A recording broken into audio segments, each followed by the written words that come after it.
Hello, xin chào các bạn đã quay trở lại với review 5 phút. Ở cuối tập 105, sau khi La Phong cùng Lôi Thần dùng toàn lực thi triển cửu trọng lôi đao, hai người đã kết thúc trận chiến. Lúc này, sau khi chiến đấu cùng Lôi Thần, La Phong mới hiểu rõ sự chênh lệch với Nhị Ca.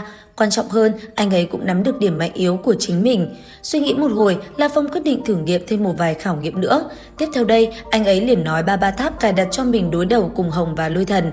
Nghe vậy, Ba Tháp cũng liền hành động. Ngay lập tức, bên trong khu giả định, ba đạo thân ảnh đứng giữa không trung.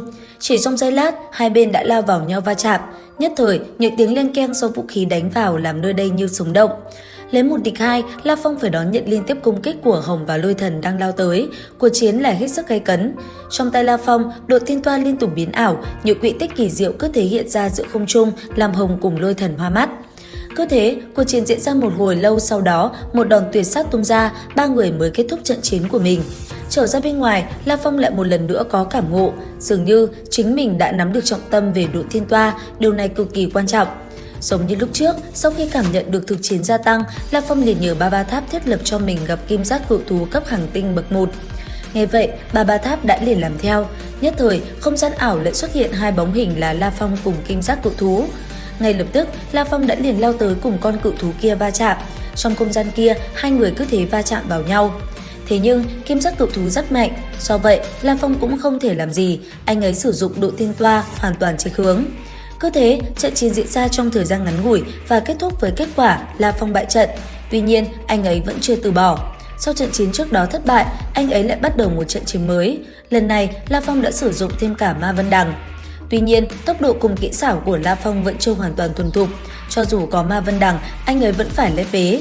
Bởi vậy, với cường độ thân thể này, La Phong vẫn chưa hoàn toàn thắng được kim giác cự thú. Chính vì lẽ đó, anh ấy hoàn toàn thất bại.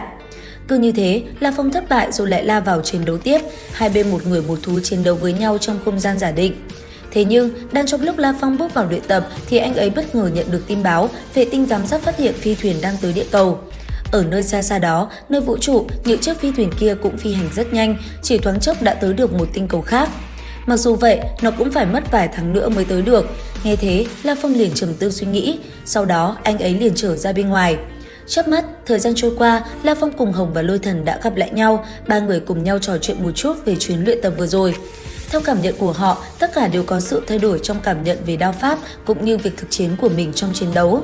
Trong thời gian đó, ba người cũng làm quen được rất nhiều bằng hữu, bởi vậy sự hiện diện của họ ở đây ngày càng rõ ràng.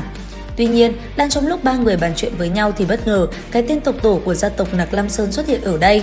Ngay lập tức, khi hắn ta lướt qua, La Phong đã liền cảm nhận được khí tức mang theo sắc ý trên người hắn đang tỏa ra hướng về mình. Và hiển nhiên, tên kia tự hồ cũng phát hiện ra La Phong và nhìn chằm chằm hắn, hai người đứng xa xa nhìn nhau như muốn nuốt sống đối phương.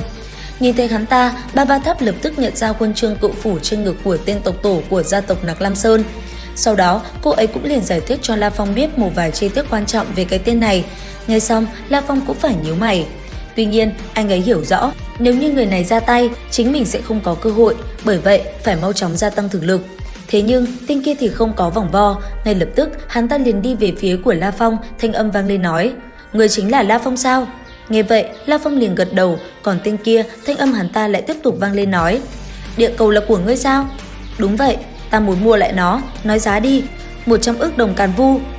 Nghe thế, La Phong cũng lắc đầu, thanh âm lạnh lùng nói: "Ta nói, không bán, bất luận ngươi báo giá gì cũng không được. Ngươi khiêu khích ta sao? Ta cho ngươi cơ hội cuối cùng."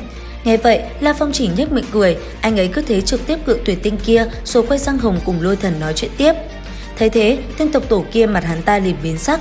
Ngay lập tức, hắn ta liền nổi trận lôi đình muốn động thủ, một cước lập tức đá ra.